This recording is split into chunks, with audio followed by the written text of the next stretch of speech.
Welcome to a Community Partners interview where we explore the organizations, opportunities, and resources that look to make change in our daily lives. I'm your host, Lilly Cereghini, and you're listening to Voices for Ability Radio. All abilities, all the time. Today, I'm joined by Joanne LeBlanc, the co-owner and program director of Bolts for Kids. Bolts for Kids is a team of experienced child and youth care practitioners who are here to help children, youth, and families reach their goals and brighten their futures. They work alongside you to build your skills, increase confidence, and boost wellness. Thank you for joining us today, Joanne. Thank you so much for having me. I'm excited to be here today. Just to begin, could you tell us a little bit more about yourself and what inspired you to establish Bolts for Kids and work with people with disabilities? Absolutely, I would love to. My name's Joanne, as you mentioned. A little bit about my path in getting to Bolts was I always knew that I was going to be a child and youth care practitioner. From a young age, I grew up in a family that was supported by the system and supported by a lot of different social supports like CAS and food banks and wellness programs, Boys and Girls Club. And so I was an active participant as a child in seeing the difference that even just one caring person can make in your life and adding a strength factor. It definitely added a lot of value to my life. So growing up in that kind of walk of life, I was always very motivated to help people, to have that same impact on the community that was had for me. And as I went through the motions, I ended up at Algonquin College for the Child and Youth Care degree. It's an advanced diploma for 3 years. And throughout that experience, you get to do placements, which I think is really cool. Instead of the average like 4-month placement or so, we're actually in placements for the entire school year. It gives us a chance to really get to know the community that we're helping, get to know the children, the teens, the other coworkers. So I was in a few spaces. I was in a school for a while. I stopped in at the Royal Ottawa for a student placement. And as I went through the motions of that, I learned so much, but also found that there were some gaps in the system that was really hard for me to overcome as a practitioner. There was a lot of ideas that I had while working one-on-one with a family or working with a child or a teen. And there were a lot of barricades in my way systemically to accomplishing just the important and valuable work that we were starting in our conversation. So more and more throughout that journey, it became appealing to me to find a different path or a different route or to get creative in how we could serve these people in terms of really what they need most. And that landed me after child and youth care in a quick 3-month intensive entrepreneurship course at Algonquin as well, which taught me a lot of the ins and outs of actually what's possible out there. And something that I love about entrepreneurship, which is the same thing I love working with vulnerable communities and people living with disabilities, is that how you get there might have to look different, but there's definitely a path that you can take, and there's a way that you can go left instead of right and still make something beautiful happen if you've got the grit and you've got the resources and you have a community of people around you to make magic happen. So that kind of inspired Sophia and myself to open Bolts, to kind of start looking at the abilities that we could bring out for people living with disabilities and really focus on them as the people and really what's going to meet their needs. And that brought Bolts to Kids to being an incorporation and more on the business side. I love to tell people that being in a business, it really is a cliche when you say the customer is always right. But what I love about being a business and finding creative funnels for people to work with us is the customers get to be children and teens and families living with disabilities, and they can tell us what they need, and we have the freedom and liberty to follow suit. They're the ones who are right. They're the ones investing in their mental health from different funnels. So we found that so empowering, and like our client base and the people in our community working with us have responded really well as well. And that's a little bit about what brought me here to Bolts, was really just finding creative avenues to help people wanting those creative avenues to happen. And we've seen so much success with it. It's been amazing. That's brilliant. I love your approach because who knows what they need better than the person who needs it? Exactly.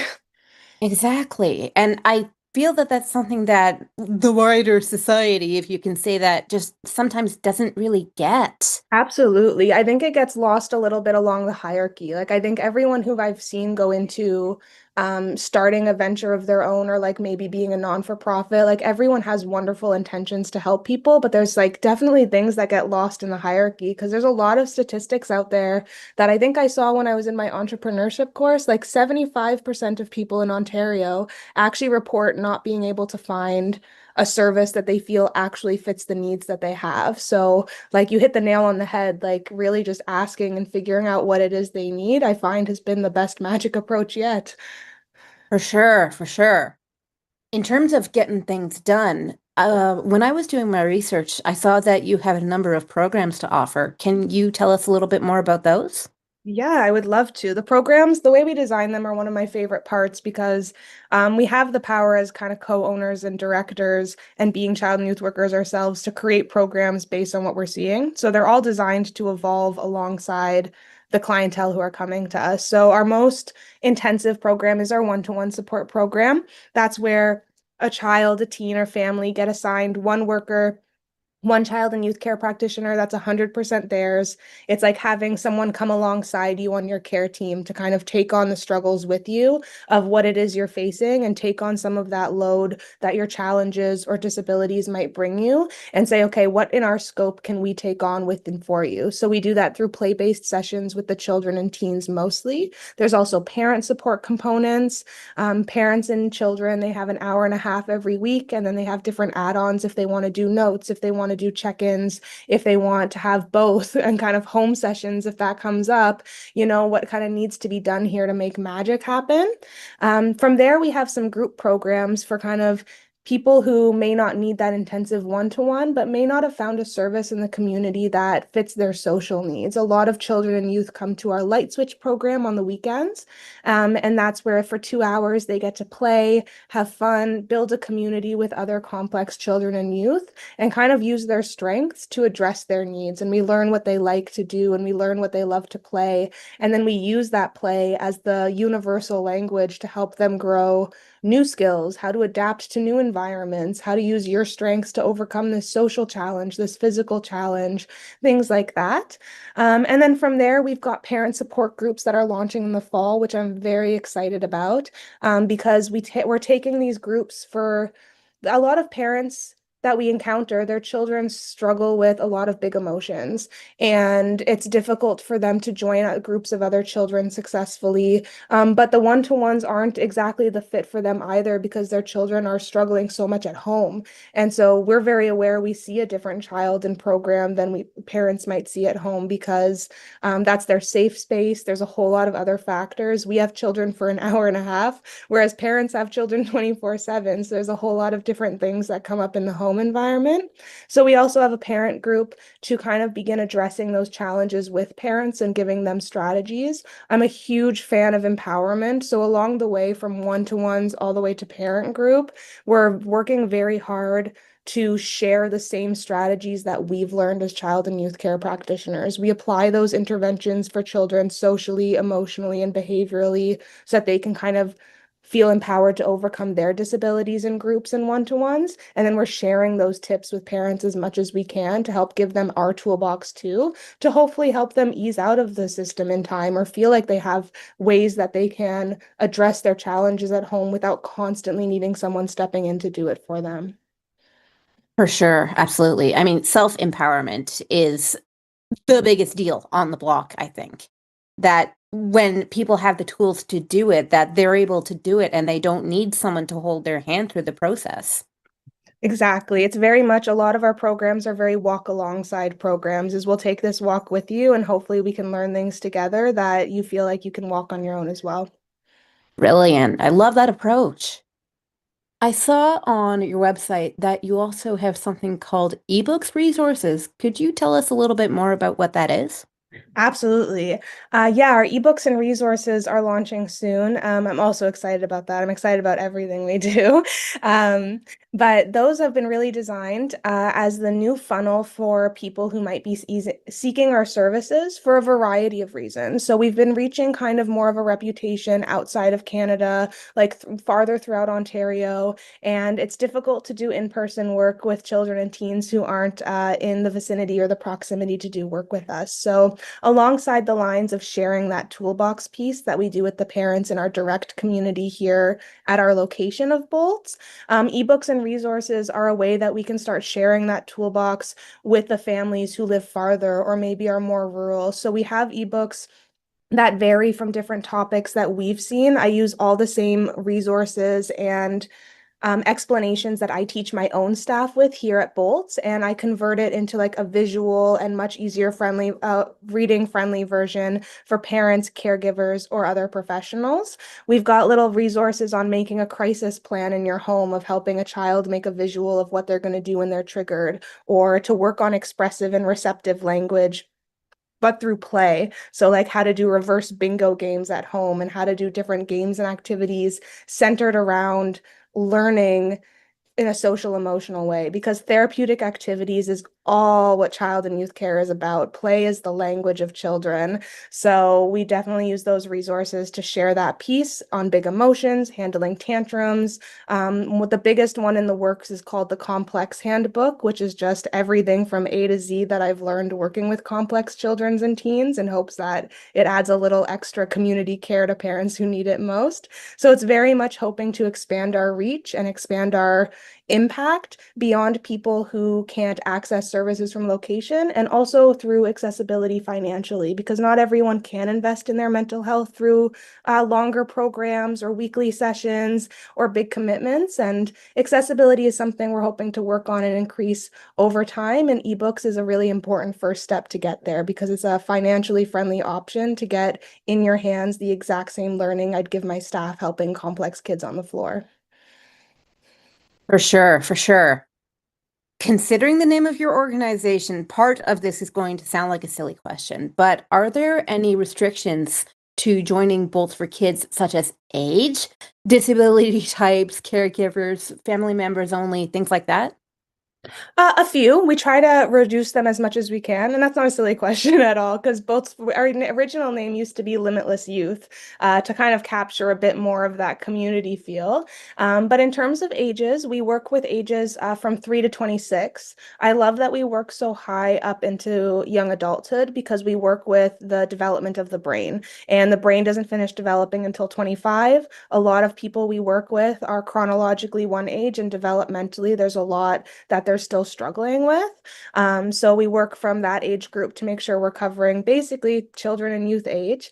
In terms of family, different things like that, we don't have many restrictions there. Our biggest focus, though, is setting families up for success. So we have a huge focus on our intake process. It's really easy because it's self-referral, which is amazing, but we have a lot of conversations and a lot of collaboration to find the right fit for programs.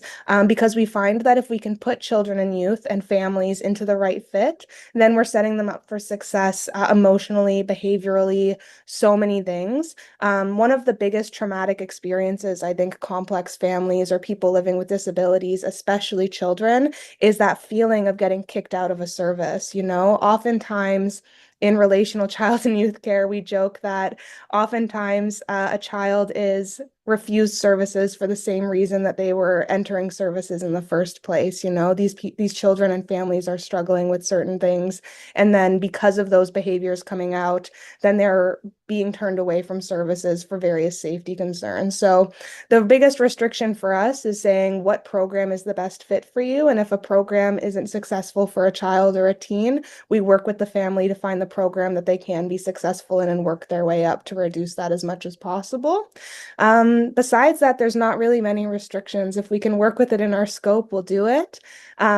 Physically, We do have my other business partner, Sophia, and operations director. She has a background in disability service work. So we do have some knowledge on medical complex support. And to a certain extent, we can put that into practice. But I would say that that's a small limitation on our end, is making sure we can meet complex medical needs within other group settings. Because of that same reason, we'd want them to be set up for 100% success with us. So usually that's a bit more of a collaboration and a case-by-case basis on, can our staff realistically support those needs while supporting other children or supporting within their scope? And if yes, amazing. If no, then we're looking at what other community resources we know or what other options we can offer families.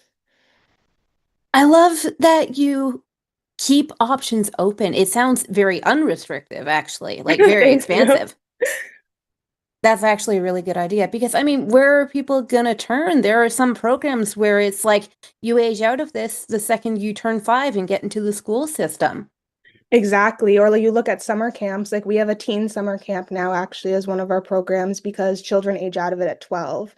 But a lot of teens that we know still need that support during the day. So they come for 3 days with us to kind of make friends, get out of the house, get off their devices, stuff like that. Similarly, we have some kids who start in groups and they're struggling in groups and they're not able to be successful there. Then we make sure they have priority for getting one of our one-to-one spots and moving down to somewhere where they can at least be successful there.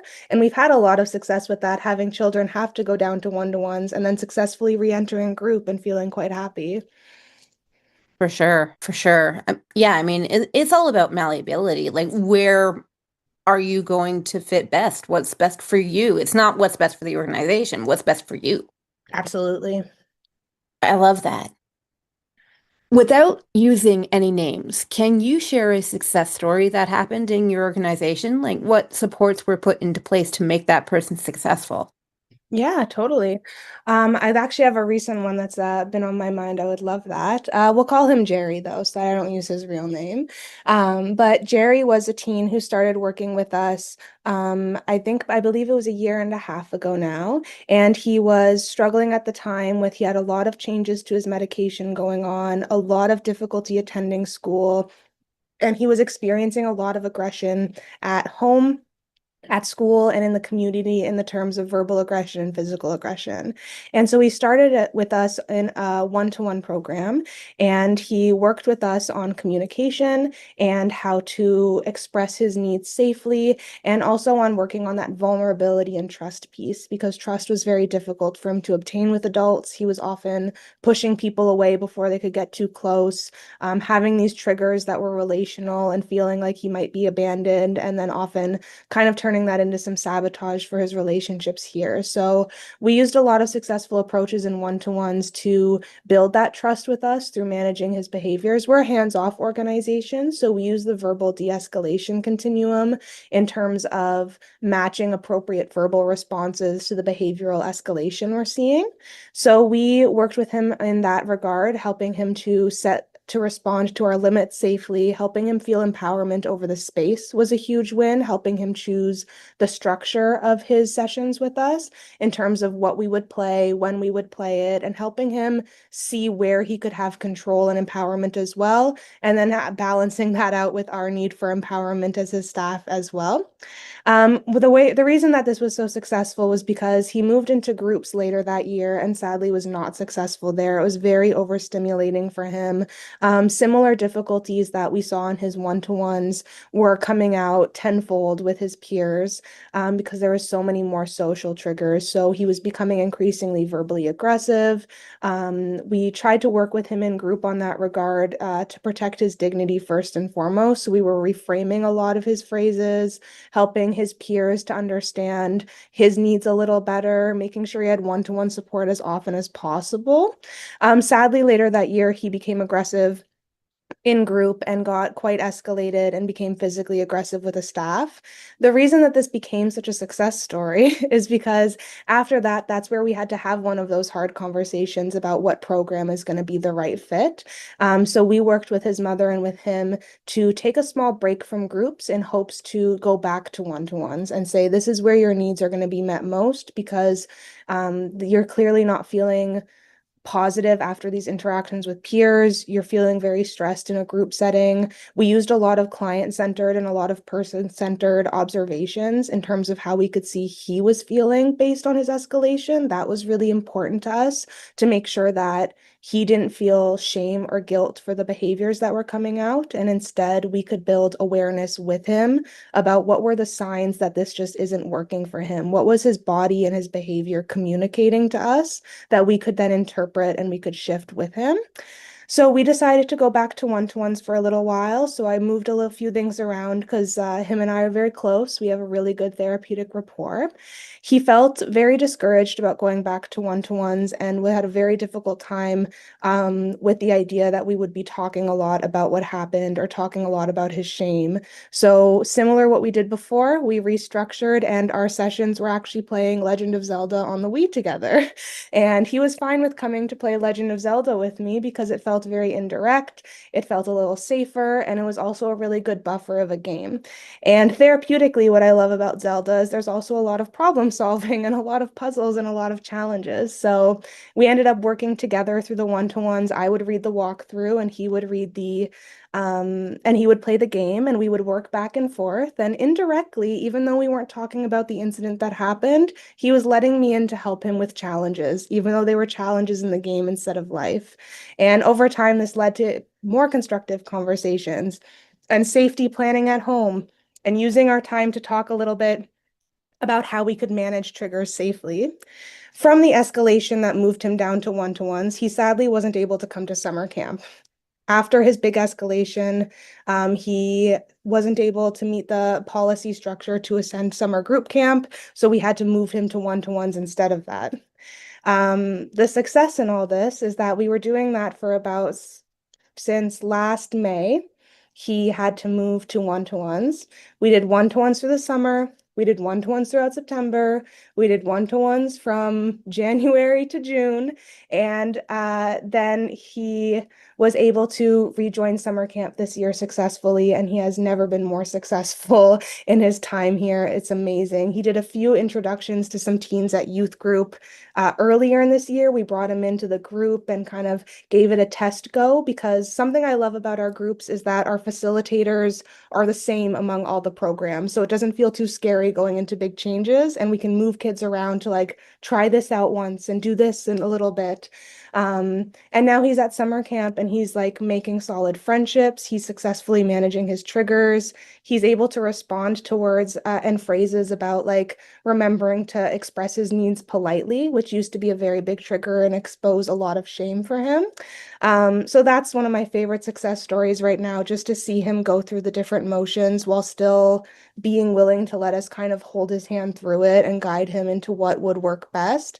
And the patience that it took to get him there, but the payoff that it's been having for him socially. He's one of the most popular teens. They went to, like, they all do kind of like events outside of here. He's invited them to like his pool parties. So he's having friendships successfully for the first time and building trust with people outside of his family for the first time. So yeah, I don't know if that answers your question, but that's my favorite success right now. That's actually a wonderful answer, because not only is it person led rather than institution led, but you also have to imagine the patience that it must have taken him to get Mhm. over these humps and say to himself, actually, yes, I can do this, even if I have to go back and forth a bit, even if I have to readjust here and there.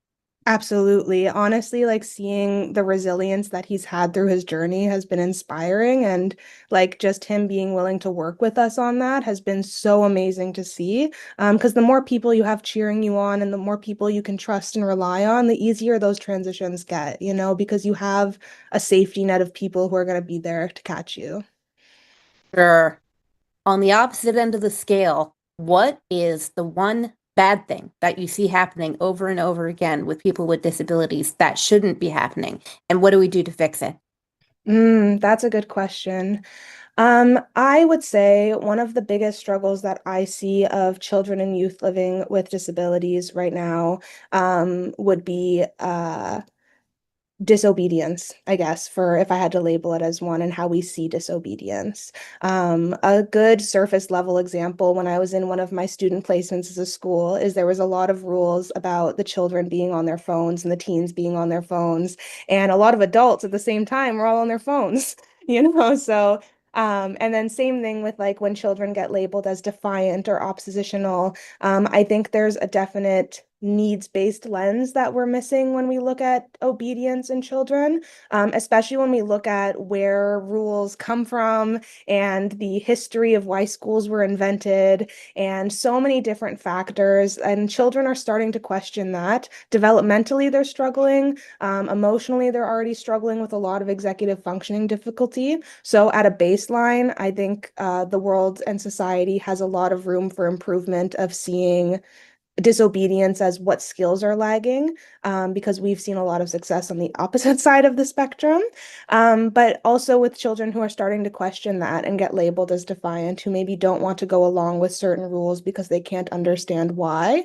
Definitely, some of it is a lagging skill. Definitely, there are disabilities to take into account. But also, there's a lot of rules I think that exist that are appropriate to question that we don't know why. When adults tells us to do this at school and we don't want to because it doesn't make sense to us, I think we're quick to label that as disobedience and struggling to follow instructions, when I think a change of approach could really weed out a lot more of what's disobedience and what needs extra support to understand and collaborate. I don't think there's enough room for collaboration for people living with disabilities, and children to actually meet their needs and compromise on how we say this or how we do that. There's a lot of how do we get them to fit into our box better, and that kind of grinds my gears because I think co-creating the box with them can not only lead to more success, but actually can create something way more beautiful in the first place. There's a lot of compromises we make at Bolts that aren't always ideal or the first solution that we would think of as adults, as owners, etc. But we put our collaboration and peace on what we need to be safe, to have our needs met, etc. We're willing to see what happens if we co-create an expectation or try something new with a child who's misbehaving. And some really beautiful, cool things come of it. And I learn a lot every single day, and it shapes my perspective a lot differently. So if I would have to say what I think is the hardest part for me to see of people living with disabilities is people who are creating the guidelines for them rather than with them on what it means to be a constructive member of society and what it means to be a successful member of society. Exactly, exactly. Do not talk for me. Do not talk at me. Talk to me. Talk with me. I Absolutely. like that. I like that very much. Are there any events coming up for Bolt for Kids? We're gonna try and do some open houses in the next year, so that's kind of an afternoon for workers, for parents, people who can just come in and see the space because it's very much a kid's world and we're just living in it, and a chance to meet the facilitators, meet the owners. The biggest thing that's not really an event coming up, but registration for our fall parent group is opening up July 25th. So that's probably the biggest event coming up is the launch of that parent group to help parents handle big emotions is the theme of fall. And that's going to be a very impactful group to help parents actually make real lasting changes at home. So that's what I would say is the best event coming up. And besides that, hopefully some open houses to just get some info rolling through the community about us. Very good.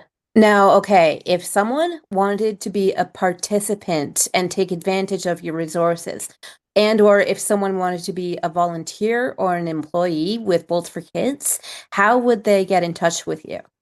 I love this question because it's so easy. All you have to do is email us at admin@boltsforkids.ca, whether you're looking to sign up for a program, whether you're looking to volunteer, get your resume on file. It's that easy. It goes to our care coordinator. People who need calls get their calls set up within a week to speak with me directly about their needs if they're participating, with Sophia about their needs if they're volunteering. And from there, we collaborate and make magic happen for upcoming terms. If people are looking for more information about Bolts, how can they find that? At our website at www.boltsforkids.ca is probably the best place to find information about what we do. The information is always kind of evolving as the needs of our community. So I always encourage people to still email and set up a call if they have any questions. I'm more than happy to communicate and collaborate about anything that's not on the website.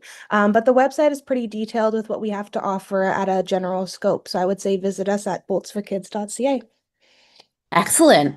Last question here. If there's one really important thing that you want people to know about Bolts for Kids, what is it? The most important thing to know about Bolts for Kids is that we are putting the feeling of community back into community care. So if you are someone who feels like the system has not worked for you before, that providers have not delivered on meeting your needs, that you haven't been heard or listened to, the most important thing about Bolts is that we're human beings. We're a very small but mighty team of human beings and helpers who first and foremost want to get to know you, want to care about you as a person, and want to be a pillar in your community, whether you're enrolled in a program or not. So that's the most important thing, is that we're here, we're human, and we're happy to be part of your community. That's amazing. Thank you so much for your time today. Thank you very much for having us. We're honored, and I love the idea of sharing more resources with families who need it. It's so important, and I'm just happy to be here. Thank you. Thank you so much. You've been listening to Voices for Ability Radio Community Partners. I've been your host, Lilly Cereghini. All abilities, all the times. And remember, folks, stick together because we are all in this together.